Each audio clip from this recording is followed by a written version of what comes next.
Welcome back to the next episode of the Yu-Gi-Oh! Generation Next Tournament here on the Homeboys channel. Today we have two amazing villains going head to head in Kagemaru and Yubel. Kagemaru is actually running the 3 Sacred Beasts, which are the GX equivalent of the 3 Egyptian God cards, and we will go over their powerful anime abilities right here. Just like the Egyptian God cards, they all need 3 tributes, but they're gonna need different kinds of tributes. Starting off with Rabiel, Lord of Phantasms, in my opinion the weakest of the 3 Sacred Beasts. 4,000 attack and defense, and you special summon him by tributing 3 monsters on your side of the field. Whenever your opponent summons a monster, he does get a Phantasm token onto your side, but it is level 1 with 1,000 attack and defense. However, you do get 1 token for every monster your opponent summons. You contribute 2 monsters on your side of the field during your turn in order to gain their combined attack and add it onto his 4K until the end phase. Uriah, Lord of Searing Flames here with 0 attack and defense. You special summon him by tributing 3 trap cards on your side of the field. He gets 1,000 attack and defense for every single trap card in your graveyard. You can also destroy face down spells and traps on your opponent's side of the field, and if you use this ability, your opponent isn't allowed to respond to it. He just strikes and he burns it, and that's that. Then lastly, during your main phase 1, if he had been destroyed, you can actually revive him by throwing away a trap card, but there's some limitations with this effect. So the first restriction is that he can't activate any of his other effects for the rest of the turn that he's been revived, and the second one is that if he was revived and you have another monster on your field, he's not allowed to attack for the rest of that turn. But I think that really balances things out.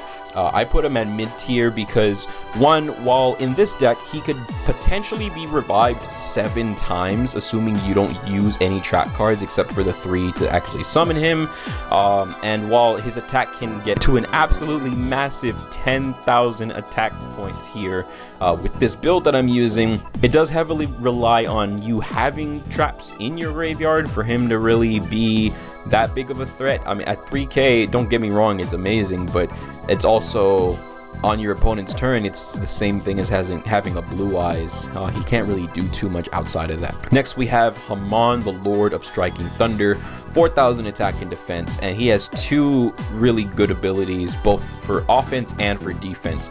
So in attack mode, if he kills a monster by battle, you do another 1,000 points of damage on top of that, which is beautiful. And in defense mode, he's the only monster your opponent is allowed to attack. So because of that, I put him as the best Sacred Beast, because he has a lot of versatility, and he could either really quickly help you win the duel faster, or he can stall out for as long as you could possibly need him to. The other monsters here that we're going to really talk about are Chaos Core. When he gets attacked, you can throw away the 3 Sacred Beasts from your deck and put counters on him for every one. Then, you know, these counters let you negate attacks. Phantom of Chaos can copy the effect and the attack points of any effect monster that's in your graveyard until the end of your turn. And Dark Summoning Beast, a level 5 monster with 0 attack and defense, contribute himself to summon the 3 Sacred Beasts from your graveyard, but you're not allowed to attack during that turn. So you can already see the combo that both of these monsters have with the Chaos Core, and it's really fantastic. As for the spell card lineup, you not only have a lot of stall, but you also have a good amount of draw and search power going on in here. Mound of the Bound Creator protects all of your level 10 monsters, ahem, from being able to be destroyed by card effects, and if they destroy an opponent's monster by battle, your opponent loses 400 extra life points. So imagine pairing that with Haman and doing 1,400 every time you kill somebody. Then the Fallen Paradise is arguably better. It doesn't provide any sort of protection whatsoever, but as long as you have at least one of the Sacred Beasts, you're allowed to draw 2 cards during every one of your turns. Now, as for the trap lineup, there's only one trap card I really want to talk about here, and it's Awakening of the Sacred Beasts. So for every Sacred Beast that you have on your field, it gets 1 of 3 effects, and it also has a 4th effect along with it. So if you have at least 1 Sacred Beast, you can actually gain life points equal to the attack of every monster your opponent summons. If you have 2, all monsters on their side of the field have their effects negated, and if you have 3, Then every monster that gets sent to your opponent's graveyard gets removed from play instead. Lastly, if you control any monster that's level 10, then you can add a continuous trap card from your graveyard back to your hand. I'm sure there's like certain situations where this is good, especially with the side deck, which we'll get into in a second. The extra deck is really simple. I threw this in here because it could be summoned in this deck, but forgot that the anime version of the fusion spell doesn't do that, so he's kind of just here to hang out. But the fusion monster of the 3 Sacred Beasts, Armityle, the Chaos Phantasm. Once per turn, you can target a monster that your opponent controls, and you can make this card attack it. Also, this card's attack points become 10,000, and no, this does not count as going into your battle phase either, so that's really deadly. The other effect that this card has is during your main phase, you can actually give control of it to your opponent, and then during the end of the turn that you did this, and this effect wasn't negated, of course, you remove from play all other monsters that are on the field. So not a full board wipe, but it could be very bad for your opponent to deal with. You have these 2 fiends here, the Chaos Summoning Beast and the Dark Beckoning Beast. Dark Beckoning Beast you can summon again during your turn if you play a fiend with 0 attack and defense, and when you normal summon himself, you actually get a Sacred Beast. The other card, the Chaos Summoning Beast, you contribute it to special summon any of the Sacred Beasts from your hand, and you can banish him to get the Fallen Paradise field spell that lets you draw 2 cards every turn. The Sacred Beasts also got signature attacks printed as a monster spell and trap. So Ravael, Lord of Phantasms, the Shimmering Scraper, you can discard it from your hand in order to target a Ravael on your field, and its attack points get doubled, and it can attack every single monster on your opponent's side of the field. You contribute a monster to add this card back from the graveyard to the hand, or you could also special summon him himself by tributing any 3 monsters. Cerulean Skyfire, continuous trap that's really good. You can use face down spells to summon Haman, and you can actually negate any spell or trap effect with Haman on your field by sacrificing this card and switching him into defense mode. Then for the rest of the turn, you don't take any damage, battle or card effect. Lastly, we have Hyperblaze, which is my personal favorite of the trio. You can summon Uriah using trap cards that are face down. Whenever an attack is declared using Uriah, whether he's being attacked or vice versa, you can throw away a trap card from your hand or your deck, and you know his attack points will rise to be the number of face-up traps on both fields plus the number of traps in both players' graveyards times 1,000 until the end of the turn. No downside. Then also on top of that, you can throw away any card in your hand to either add to your hand or special summon any of the 3 Sacred Beasts straight from your graveyard. So absolutely ridiculous power, all packed into this singular trap card, and it is beautiful. The last part of the side deck here is Opening of the Spirit Gates. When you first activate this spell, you get any of the 3 Sacred Beasts or a monster that lists the Sacred Beast in their card effect text from your deck to your hand. Then you can also discard any card in your hand to special summon one of the fiends with 0 points from your graveyard. And lastly, once per turn, when you have a level 10 on your field, you can add any continuous spell from your graveyard to your hand. So similar to how Awakening of the Sacred Beasts work.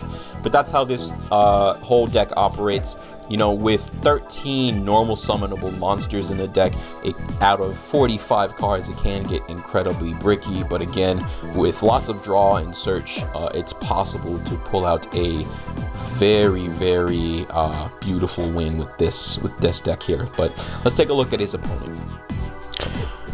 Okay, so looking at the Yubel deck, her or their or its deck is actually focused on summoning itself, Yubel and its 2 other forms.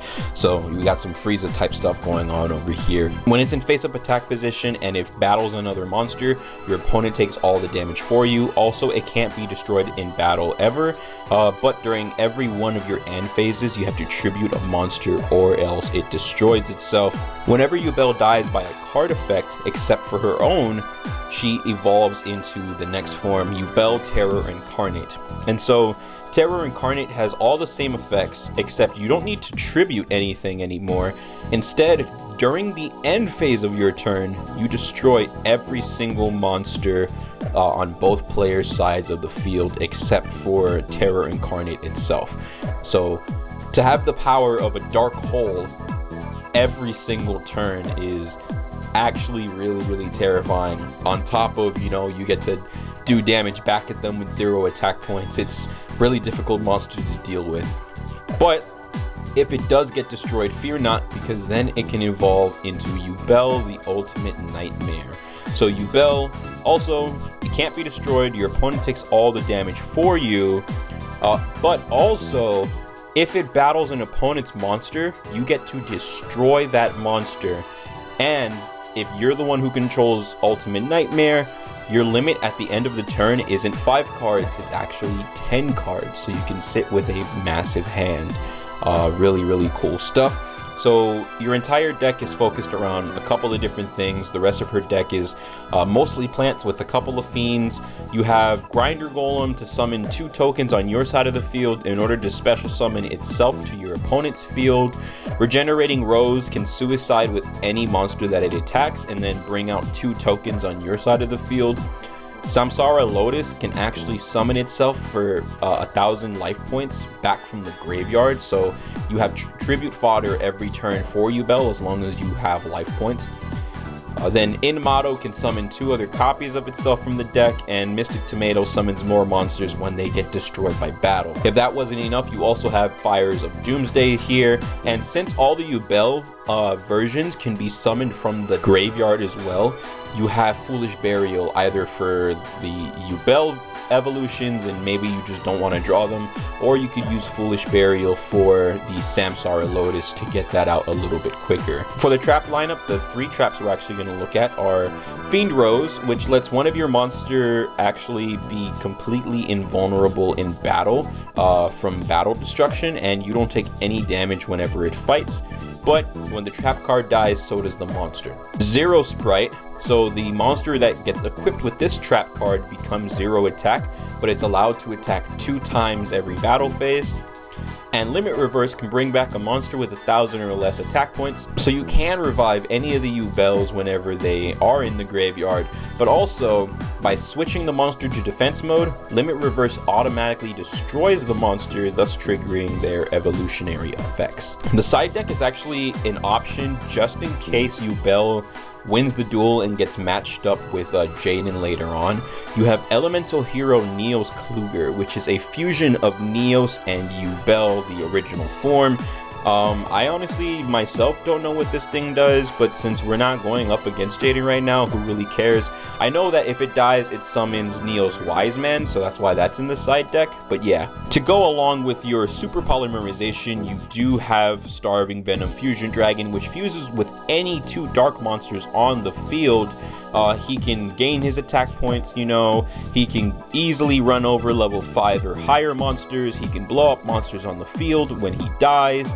Really good stuff. Then to make Kluger not completely useless, you do have Fusion Conscription, which could add Yubel to your hand, but you're not allowed to summon her that turn, so it's a thing you could do, you know, it's cool, it's a good setup potentially.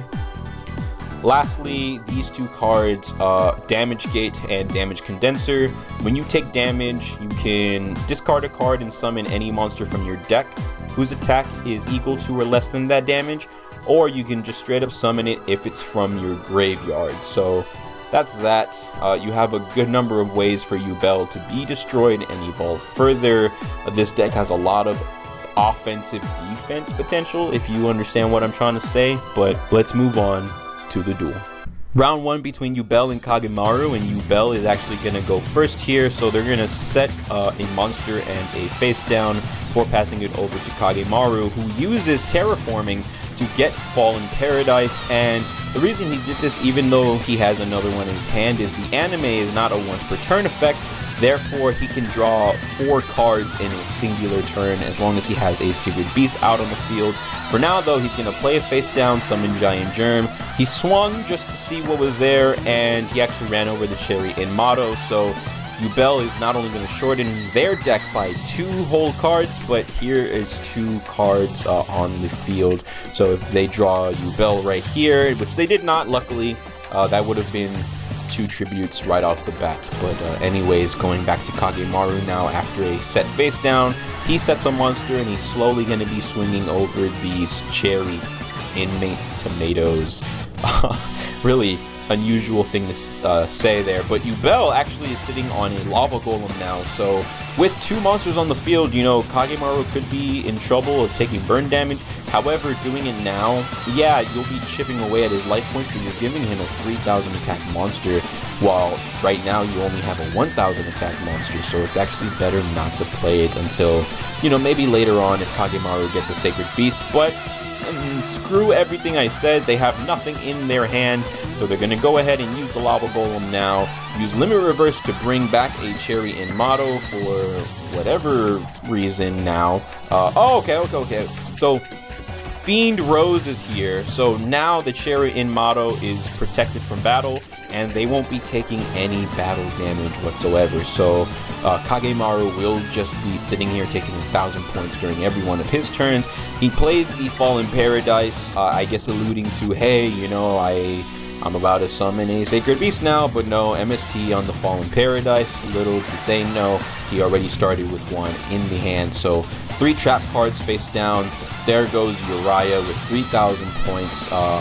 And a Fallen Paradise, allowing him to draw 2 cards, and he cannot do anything to the Fiend Rose Tomato now, so there you go. Spell Chronicle is going to activate, so you actually get to pick any 5 cards from your deck. This card gets a counter for every spell card that your opponent plays, and basically you have to remove 2 at a time because it has a limit of 2 counters, which is so stupid. But you get rid of 2 counters to get back one of those 5 cards that you removed from your deck.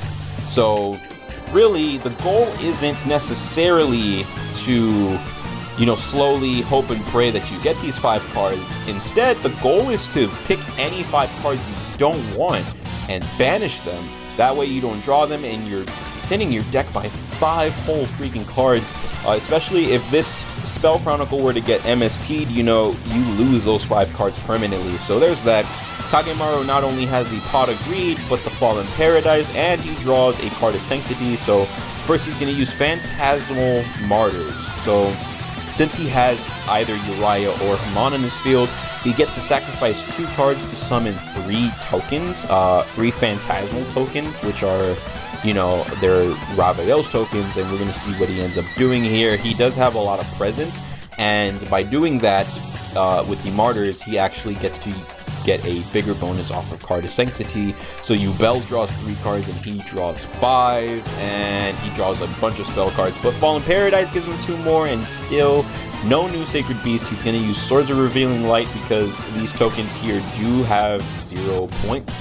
He's going to set a face down and pass it back over to Yubel, who has their own Pot of Greed over here. So we're going to see they just got some trap cards, and they're going to discard the Ultimate Nightmare because the Yubel evolutions can be summoned from the graveyard. So there you go. Lava Golem is chipping away at Kagemaru heavily. Uriah is going to be able to destroy the face down 0 hole, so no negation for you, unfortunately. Fallen Paradise activates, and they're getting rid of more trap cards at the end of the turn, because when your turn ends, you can only have a total of 6 cards in your hand. So, you know, before your opponent draws, you have to get rid of stuff until you have 6 again, and that is actually working in Uriah's benefit right now with 6k. But again, can't get rid of the Fiend Rose or anything. Foolish Burial's gonna get rid of the Lotus there. They're gonna set a 0 sprite, so that's cool, I guess. I mean, again, with no Yubel, he can't really do anything, but they are sitting on the Lava Golem, and really depending on that, if that doesn't do anything, Kagemaru is now at, what is that, 17 cards in his deck, drawing 3 every single turn. So, but speak of the devil, here comes Yubel. They're actually going to pay the life points, it looks like, to bring back the Lotus. And here comes another Fiend Rose on the Lotus to protect it and to protect their life points. So now they're guaranteed to have 2 monsters to tribute for Yubel. Uriah is going to get rid of the 0 sprite, unfortunately, but seeing that coming, it was better to use the Fiend Rose here anyway. So you know what, it is what it is. Samsara Lotus gets to live to see another day. RIP Phantom of Chaos because of the discard. but Yubel is finally out on the field, and with Uriah having 6,000 attack, Yubel reflects that right back at Kagemaru in order to win game 1. After that absolute chess match of a duel, Yubel and Kagemaru are going back at it again. Yubel going first once more, and opening up with the attack mode, Cherry in Motto, and 3 trap cards face down before passing it over. So Kagemaru not only leads with the Fallen Paradise again, he gets the Dark Beckoning Beast and Chaos Summoning Beast combo. So Beckoning Beast is going to add Uriah to his hand, allow him to summon the Chaos Summoning Beast, who's going to be able to tribute itself, to bring out the Uriah without using its ability. He's going to use his effect in order to pop the 0 hole once again, play the face down card of Sanctity, so he draws 6, but Yubel does draw 5 whole cards. So this is an amazing opportunity for everybody involved. He's going to use Opening of the Spirit Gates to get back another Dark Beckoning Beast for later on in the duel, and he did in fact draw the other 2 Sacred Beasts. But he's not done, because now he has pot agreed to draw 2 more cards. He's going to banish the Chaos Summoning Beast from his graveyard in order to get the other copy of the Fallen Paradise, which he's going to use the effect of the first one, activate the new one, and use its effect. So he has drawn between, let's see, Card of Sanctity gave him 6, plus 2 from Plot Agreed, plus 4 here. He has drawn 12 cards plus the 1 to start his turn, and this is only turn 2, and he's already down to halfway through his deck. He's going to use Phantasmal Martyrs, which he managed to draw. So here comes 3 tokens, but they're not going to be useless this time, because now he's going to sacrifice them for Raviel, the Lord of Phantasms, with 4,000 attack points. And then he's going to set 2 cards face down. Opening of the Spirit Gates, he's going to discard a card in order to let him get a continuous... Oh, no. It's going to actually grab the Chaos Core before tributing itself along with 2 other spell cards for Haman, Lord of Striking Thunder. Here comes Dimension Fusion Destruction in order to banish the 3 Sacred Beasts and fusion summon them, but Yubel uses the 0 hole, which negates the effect of a effect monster summoned by your opponent and destroys it. They're gonna shut down the fusion, which is amazing. Curious what Sacred Beast they're actually gonna decide to destroy. I would think Haman, maybe. Yeah, okay. So Haman's gone, but yeah. The Sacred Beasts can only be summoned by their own effects. Okay, beautiful. So Premature Burial is going to have to get out the Giant Germ, unfortunately, but 1,000 points from Uriah is enough to swing over the Cherry in Motto, but that does trigger the Damage Condenser, discarding a Samsara Lotus for Yubel. So everybody has all their ace monsters on the field, RIP Haman, and then Cherry in Motto gets 2 more from the deck, so Yubel does deck thinning on the opponent's turn. Then the Germ and the Raviel take out the other 2 in Mottos before passing it over to Yubel. Snipe Hunter hits the field, and they're going to discard a card, so you're going to roll a die, and you basically have to pray that you don't roll a 1 or a 6, otherwise you don't get to destroy anything. It's gun jams. But we're going to see right here, discard a Yubel, and it's a 2, so Raviel is dead. 1, so that was a misfire, but they have more cards. 2, Uriah is dead. 2, Yubel is dead, allowing it to evolve, and then hitting it once again, and he gets a 4. So Yubel has instantly evolved into the Ultimate Nightmare.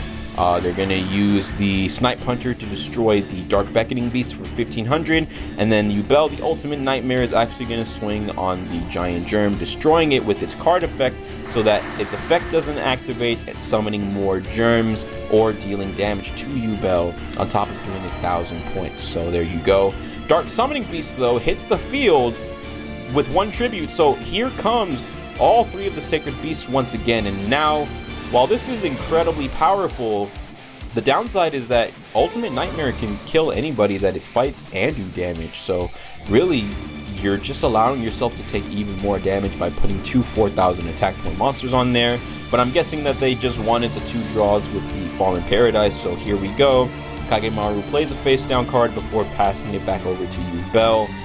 Snipe Hunter, no effect there yet, but here we go. So Kagemaru is going to use Awakening of the Sacred Beasts, and since he has a minimum of 2, all monster effects on your opponent's side of the field are actually negated. So Snipe Hunter is negated, Ultimate Nightmare cannot be running over things anymore, and okay, so it would seem that you can't actually negate the ability that reflects damage, because it's not an ability that technically activates. It's a ability that is passive, that activates in the background. So because of that game mechanic flaw, Yubel is still invincible. Holy shit, that's actually unbelievable. And when I tell people that it's really important to learn the rules of Yu-Gi-Oh, like all the technical stuff, this is exactly what I'm talking about. The Nightmare Steel Cage is going to buy a little bit of time, and you know, Fallen Paradise is going to help you get through the deck faster, some search stuff, but really he doesn't have any monster removal in his deck, not that I can think of anyway. So this is the final turn, Fallen Paradise, and it doesn't seem like he has anything. He drew a face down card, so that's something. Uriah is going to slowly get stronger, which doesn't necessarily matter. Destroy the Snipe Hunter just in case. Discard a couple more cards, and now you have three 4,000 beat sticks on your field. Let's see if maybe his new trap card is going to do something. Yubel attacks, and he could not activate it. Oh, it was Hyper Blaze. Okay, so off the top of my head, there is one trap card that destroys an attacking monster, but you didn't draw it. Yubel has won the match. Turn your appearance to a disappearance. I fuck with nothing but gangsters, nothing but hustler niggas. Sound off, sound off.